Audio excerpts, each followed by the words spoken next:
네, 오늘 말씀의 제목은 쌓아두신 은혜입니다. 또 큰 은혜도 되고 놀라운 사랑 이렇게 됩니다. 오늘 제가 말씀의 제목을 쌓아두신 은혜 이렇게 말씀을 드렸습니다. 그 제목이 오늘 본문 19절에 나옵니다. 19절 보시면 제가 읽어드리겠습니다. 주를 두려워하는 자를 위하여 쌓아두신 은혜 곧 죽게 피하는 자를 위하여 인생 앞에 베푸신 은혜가 어찌 그리 큰지요. 하나님께서 우리에게 은혜를 쌓아두셨다고 말씀합니다. 그 은혜가 큰 은혜라고 그렇게 말씀합니다. 하나님을 의지하는 자, 하나님께 피하는 자에게는 하나님의 크신 은혜 또한 쌓아두신 은혜가 있습니다. 하나님은 우리를 위해서 은혜를 쌓아두셨습니다. 오늘 우리가 함께 본 시편 31편 그 말씀의 배경을 간단하게 본다면 11절부터 13절은 이런 내용이 됩니다. 다윗이 고난을 받았습니다. 시련을 받았습니다. 친구들로부터 원수들로부터 조롱을 당합니다. 멸시를 당합니다. 다윗이 길 가다가 친구를 만났습니다. 근데 그 친구가 피합니다. 다윗을 만나는 것조차가 너무나 창피했기 때문입니다. 그러게 다윗은 뭐라고 자신을 고백하냐면 나는 깨어진 그릇, 죽은 생명과 같다고, 죽은 자라고 그렇게 말하고 있습니다. 왜냐하면 다윗은 지금 어려움을 당하고 있습니다. 시련을 당하고 있기 때문입니다. 그러게 14절에 보면 다윗이 다시 한번 결심을 합니다. 하나님 나에게 은혜를 주십시오. 그렇게 간구합니다. 기도합니다. 그런데 16절 말씀에 보면 그렇게 기도해서 하나님께서 내 얼굴에 하나님의 얼굴을 비추소서, 내게 영광을 주십시오. 승리의 얼굴을 만들어 주십시오. 그렇게 간절히 기도했습니다. 하나님께서 그렇게 도와주실 줄 알았습니다. 그러나 17절에 보면 다윗이 이렇게 고백을 합니다. 내 얼굴이 부끄러워졌다는 겁니다. 부끄러워졌다는 겁니다. 창백해졌다는 겁니다. 수치를 당했다는 겁니다. 하나님께 의지하고 기도해서 내 얼굴을 기쁨과 승리의 얼굴로 만들어 달라고 했는데 오히려 근심과 수심이 나타나고 있다는 겁니다. 그러기에 오늘 다윗의 얼굴을 통해서 다윗이 자신의 일생을 간단하게 설명하고 있다는 겁니다. 하나님의 은혜가 전혀 나타나고 있지 않습니다. 하나님의 도우심이 없습니다. 하나님이 다윗을 도와주고 책임져 주는 것이 없다는 말씀이 됩니다. 근데 놀라운 사건이 나옵니다. 19절에 가면 다윗이 뭐라고 얘기하냐면 하나님께서 나를 위해서 은혜를 쌓아두셨다고 말씀합니다. 하나님의 큰 은혜가 있다고 말합니다. 그리고 21절에 이렇게 말합니다. 여호와를 찬송할지어다. 견고한 성에서 그의 놀라운 사랑을 내게 보이셨음이로다. 하나님의 놀라운 사랑이 있다고 그렇게 말하고 있습니다. 좀 전까지만 해도 다윗은 하나님께 기도했습니다. 하나님 나에게 은혜를 주십시오. 승리를 주십시오. 영광을 주십시오. 하나님 전혀 주시지 않았습니다. 그러기에 그의 얼굴은 수심, 근색으로 가득 차 있었다는 겁니다. 그런데 벼랑간 다윗이 지금 하나님의 은혜를 보고 있습니다. 쌓아두신 은혜를 보고 있다는 겁니다. 그리고 더 나아가서 하나님의 그 놀라운 사랑을 보고 있다고 그렇게 이야기하고 있습니다. 이것이 과연 무엇인가입니다. 현실은 하나님의 은혜가 없습니다. 현실은 하나님의 도우심이 없습니다. 그러나 그는 하나님의 은혜를 바라보고 있다는 겁니다. 하나님의 큰 은혜를 지금 기대하고 있다는 말씀이 됩니다. 그러기에 오늘 이것이 우리의 현실한 말씀이 됩니다. 오늘도 우리 이 세상 살아가면서 하나님의 은혜가 과연 오늘 나의 삶 속에 있는가 합니다. 간절히 기도하는 것이 있습니다. 해결되어야 될 것이 있습니다. 하나님께서 나에게 아직 은혜를 베풀어 주지 않았습니다. 내 얼굴에 기쁨이 있어야 됩니다. 화색이 돌아야 됩니다. 그러나 오늘 내 얼굴에 슬픔이 있습니다. 하나님의 은혜를 전혀 베풀어 주지 않는다는 겁니다. 그런데 벼랑간 다윗은 뭘 보고 있냐면 하나님의 은혜를 쌓아두고 있다는 겁니다. 큰 은혜가 있다는 겁니다. 하나님의 기묘한 놀라운 사랑이 있다고 그렇게 말하고 있다는 말씀입니다. 이 현상이 어디에 있는가? 저는 오늘 우리 머릿결교에 이런 일이 있다고 그렇게 확신하고 있습니다. 제가 2004년에 교회를 개척을 했습니다. 하나님의 은혜로 개척을 했습니다. 개척하면서 새벽 기도를 시작하면서 제가 그때부터 마태복음을 시작했습니다. 신약 성경을 새벽마다 한 절씩 한 절씩 강의하기를 시작했습니다. 그래서 5년 뒤인 2009년 10월에 신약 성경을 끝냈습니다. 신약 한 권 하는데 5년이 걸렸습니다.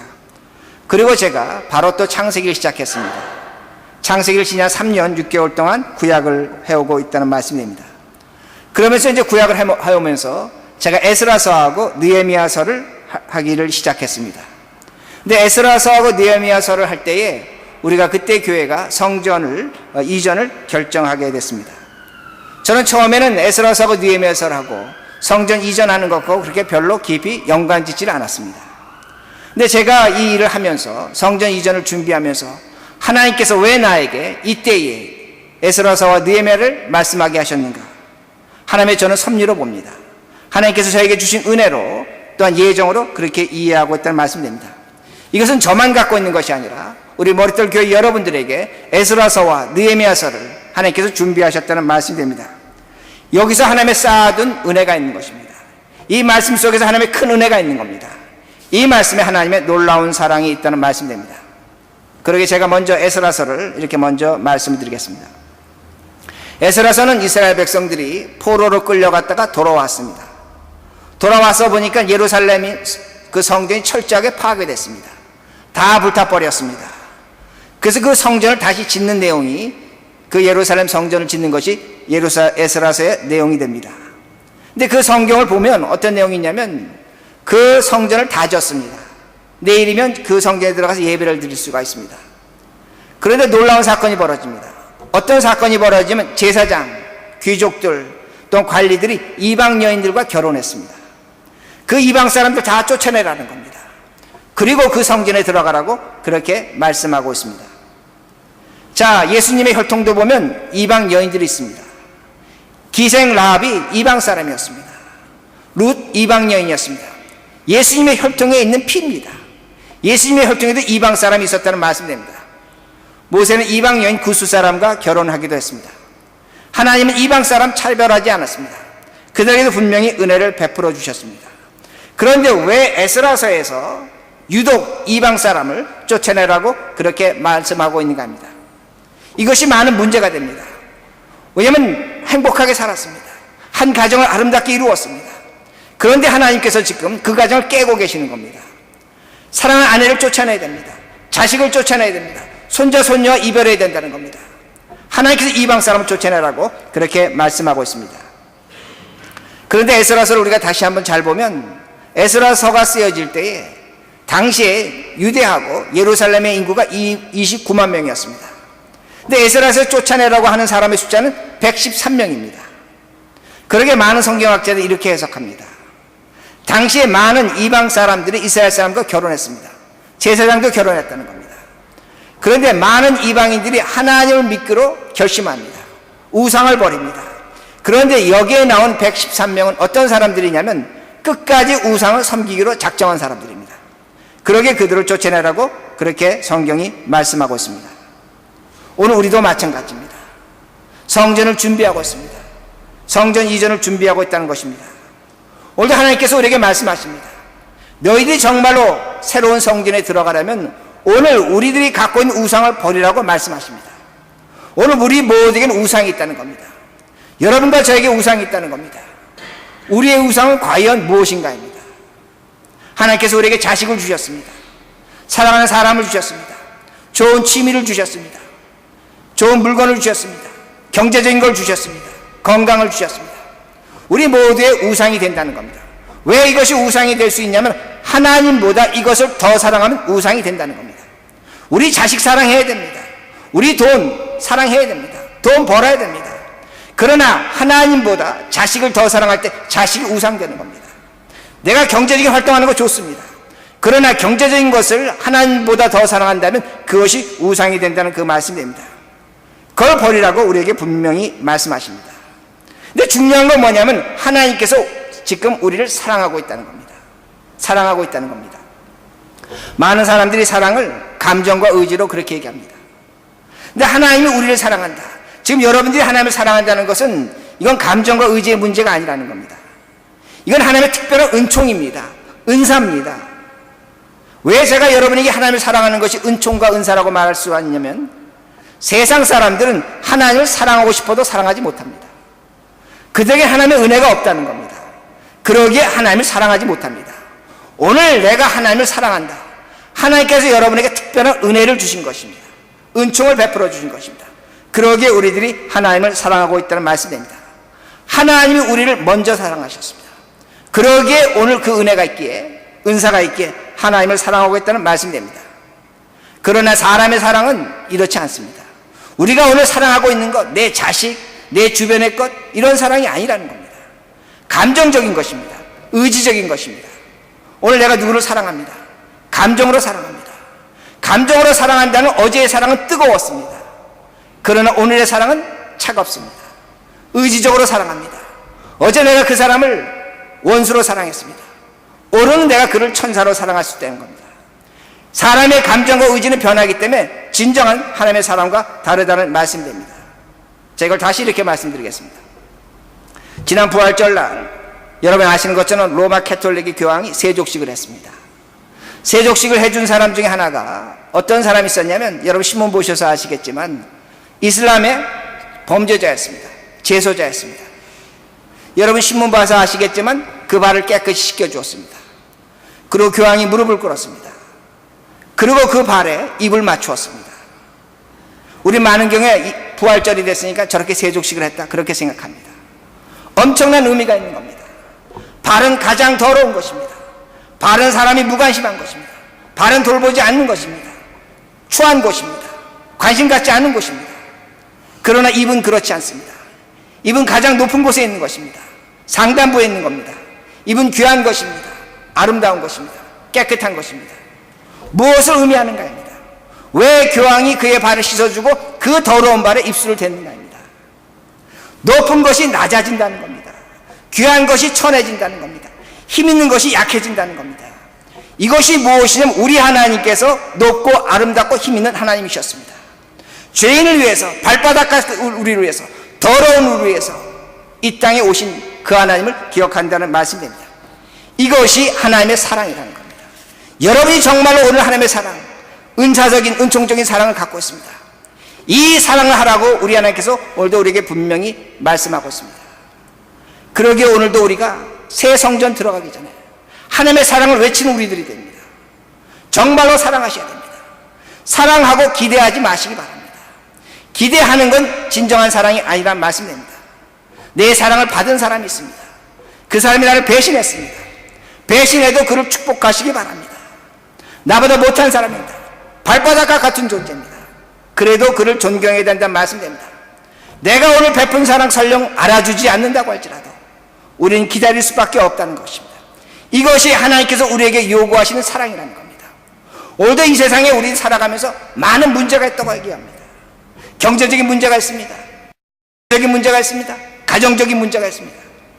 여러분 왜 이 문제가 있다고 생각하십니까? 많은 경우에 우리는 돈이 있으면 돈의 문제라고 생각합니다. 절대로 그렇지 않습니다. 한 가지 문제입니다.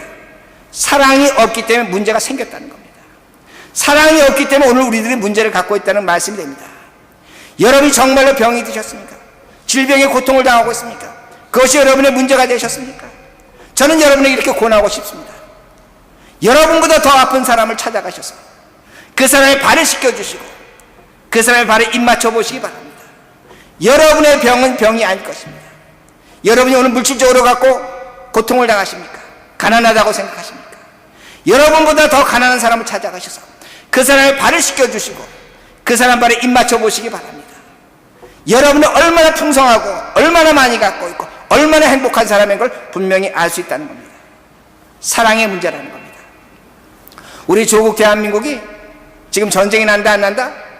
큰 그런 소식을 전하고 있습니다. 해결 방법 간단합니다. 누군가 먼저 무릎 꿇고 그 발 씻겨주시고 입 맞춰주면 됩니다. 오늘 우리가 요구하는 것은 무엇이냐면 너가 내 발에 씻겨주고 내 발에 입 맞추라는 겁니다. 그러기에 문제가 해결되지 않는다는 겁니다. 진정한 문제 해결은 무엇이냐? 그 발 씻겨주셔야 됩니다. 그러면 문제는 해결된다는 겁니다. 오늘 우리들이 언젠가는 새로운 성전에 들어가게 될 것입니다. 여러분이 버려야 될 우상이 있다는 겁니다. 오늘 우리들이 버려야 될 우상을 버리기 위해서 여러분들이 하셔야 될 것은 다른 것이 아닙니다. 발 씻겨주시기 바랍니다. 그리고 그 발에 입을 맞추라는 말씀이 됩니다. 그럴 때 우리의 문제는 모두가 해결됩니다. 그러기에 21절에 이렇게 말씀합니다. 여호와를 찬송할지어다.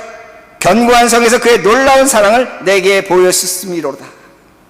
오늘도 우리는 은혜가 없다고 생각합니다. 맞습니다. 우리 현실에 은혜가 없습니다. 다윗은 그걸 분명히 고백했습니다. 친구들로부터 조롱당했습니다. 누구도 그를 돌봐주지 않았습니다.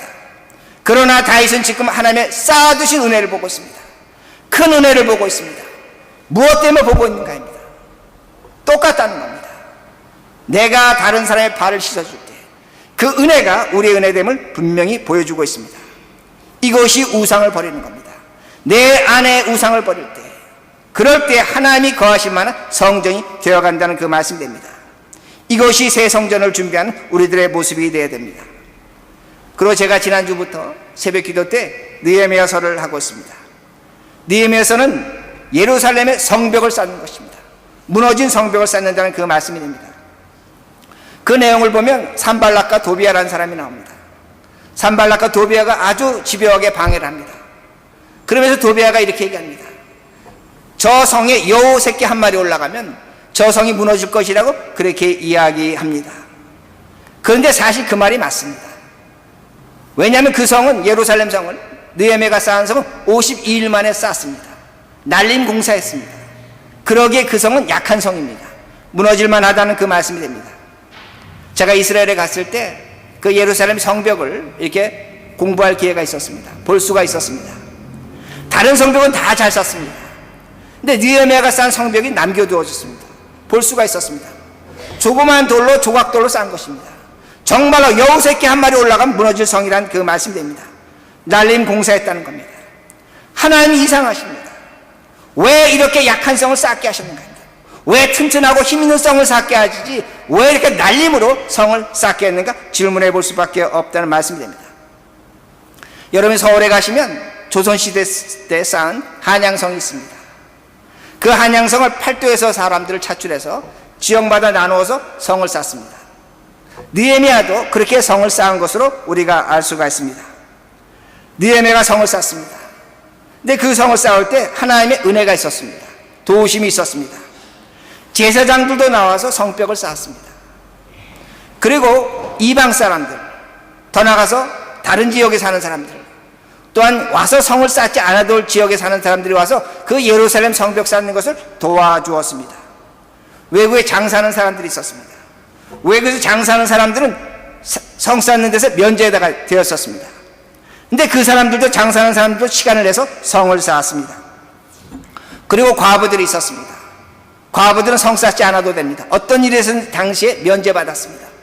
근데 과부들도 나와서 성을 쌓았습니다. 그리고 어떤 사람들은 성을 쌓는데 자신이 맡은 집 앞에 한 부분만, 그 부분만 쌓았습니다. 어떤 사람은 자신이 맡은 것보다 더 많은 것을 쌓기도 했습니다. 이것이 느헤미야가 성을 쌓으면서 받은 은혜가 됩니다. 근데 동시에 느헤미야가 성을 쌓으면서 고난도 당합니다. 어려움도 당한다는 말씀이 됩니다. 하나님의 은혜가 없다는 겁니다. 어떤 집에서는 아들이 6명 있었습니다. 첫째 아들이 나가서 쌓아야 됩니다. 첫째 아들이 안 쌓습니다. 다섯째까지 안 쌓겠다는 겁니다. 그러니까 여섯째 아들이 할 수 없이 나가서 성 쌓은 기록이 있다는 말씀이 됩니다.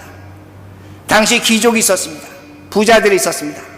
그들은 내가 이 성을 쌓는 것과 관계없다고 해서 성을 쌓지 않았습니다. 그리고 대표적인 것이 도비아와 산발랏입니다. 도비아와 산발랏은 성 쌓는 걸 집요하게 방해했습니다. 방해했을 뿐만 아니라 느헤미야를 죽이려고 했습니다. 그 성을 파괴하려고 했습니다. 그러기에 느헤미야가 이스라엘 백성들에게 한 손으로는 무기를 들고 한 손으로는 성을 쌓으라고 그렇게 명령하기도 했습니다. 저는 이 일이 우리 머릿돌기에 똑같이 일어나고 있다고 봅니다. 똑같이 일어나고 있습니다. 우리 교회에도 하나님의 은혜가 있습니다. 우리 교회의 이번 성전 이전에 하나님을 믿지 않는 분들이 헌금하셨습니다. CD를 듣는 분들이 헌금하셨습니다. 먼 지역에 가서 사시는 분들이 헌금하셨습니다. 더 나가서 교인 아닌 분들도 헌금하셨다는 겁니다. 그리고 너무나 어렵게 지내는 분들, 정말로 과부와 같이 힘들게 사시는 분들이 힘이 지나도록 헌금도 하셨습니다. 그리고 대부분의 교우들이 정말로 정성껏 자신이 맡은 것을 최선을 다해 주셨습니다. 그러나 우리 머릿돌 교회 성전 이전을 맞이하면서 작으면 아픔도 있었습니다. 아픔도 있었다는 겁니다. 여러분 너무나 잘 아십니다. 피할 수 없는 아픔이 우리에게 있었습니다. 조롱과 비난도 있었습니다. 아직도 채워야 할 부분이 어느 정도 남아는 있습니다. 세상 사람들이 말하는 것처럼 여우새끼 한 마리 올라가면 무너질 약한 머릿돌 교회라는 것 우리도 알고 있다는 겁니다. 중요한 건 이것입니다. 하나님은 은혜가 없는 것, 하나님은 은혜가 있는 것, 이 두 가지를 동시에 사용한다는 말씀이 됩니다. 그러나 가장 중요한 것은 무엇인가? 느헤미야 성 사라졌습니다. 더 이상 역사상에 존재하지 않습니다. 서울에 가시면 한양성 몇 군데만 남아있습니다. 다 파괴됐다는 겁니다. 이 땅의 성들은 철저히 파괴되고 없어진다는 말씀입니다. 그러나 없어지지 않는 것들이 있습니다. 느헤미야서 2장, 3장, 4장을 보면 성을 쌓은 사람들 이름은 그대로 나타나고 있습니다. 누구누구의 아들 누구누구가 어느 지역에 성을 쌓았다고 그렇게 말씀합니다. 누구누구가 그릇을 만들었다고 말씀합니다. 누구누구가 성문을 달았다고 그렇게 기록하고 있다는 겁니다. 성은 다 파괴됐습니다. 남아있지도 않습니다. 흔적도 없습니다. 그러나 하나님은 오늘도 우리에게 성경을 통해서 어떤 사람이 어떻게 성을 쌓았다고 분명히 그 이름을 남겨주었다는 말씀입니다. 성 쌓을 때 조금 수고한 사람이 있습니다. 크게 수고한 사람이 있습니다. 성경은 그걸 차별하지 않습니다. 똑같이 기록해놓은 것을 우리들이 알 수가 있습니다. 그러나 잊지 마시기 바랍니다. 수치스러운 이름도 있습니다. 도비야와 산발랏의 이름이 있습니다. 성을 쌓지 않겠다고 한 그 귀족의 이름이 분명히 나타나고 있다는 말씀입니다. 그러기에 우리가 하나님을 이해할 수가 있습니다. 왜 하나님은 여호 한 마리 올라가면 무너질 성을 쌓으라고 했는가 합니다. 성이 정말로 중요했는가 합니다. 중요할 수도 있습니다. 그러나 하나님이 보시는 것은 성 자체가 중요하지 않다는 겁니다. 너가 오늘 성을 쌓는 것 내가 기억하겠다는 겁니다. 내가 그 이름을 내 책에 기억하겠다는 겁니다. 그러기에 수천 년이 지나 오늘도 우리는 그 이름을 성경책에서 보고 듣고 있다는 말씀입니다. 오늘 우리들이 성전 준비를 하고 있습니다. 성을 쌓고 있습니다. 언젠가 저곳에 이사 갈 것입니다. 성경 우리에게 말씀하고 있습니다. 하나님은 저에게 말씀하고 있습니다. 내가 그 이름을 기억하겠다는 겁니다. 내가 그 이름을 알려주겠다는 겁니다. 수천 년의 역사 지난 후에 분명히 하나님은 그 이름을 기억해 주실 것이라는 말씀입니다. 우리 머릿돌교회 한 시대에 존재하고 말 것입니다. 그러나 하나님은 그 이름을 영원히 기억하신다는 그 말씀입니다. 이것이 은혜라는 겁니다. 제가 여러분에게 질문하고 싶습니다. 여러분 도대체 어떤 은혜가 필요하십니까? 오늘 하나님께 무엇 갖고 기도하십니까? 하나님이 여러분의 이름을 기억해 준다면 그것보다 더 큰 은혜가 있겠습니까? 하나님이 나를 기억해 준다면 그것보다 감사한 것이 있겠습니까? 이 세상에 그걸로 바꿀 수 없는 그 은혜가 오늘 이 성전을 통해서 분명히 일어나고 있다는 말씀입니다. 그러게 오늘도 우리에게는 은혜가 없을 수가 있습니다. 내가 살아가는 현실에 은혜가 없을 수가 있습니다. 그러나 다윗은 분명히 보고 있습니다.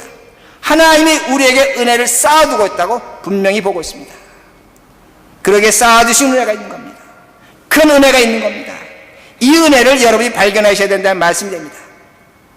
다시 제가 시편으로 돌아갑니다. 다윗의 그 일생에서 시련과 고난은 끝나지 않았습니다. 친구들이 그를 수치스럽게 여겼습니다. 자신을 죽은 목숨으로 생각했습니다. 놀라운 것입니다.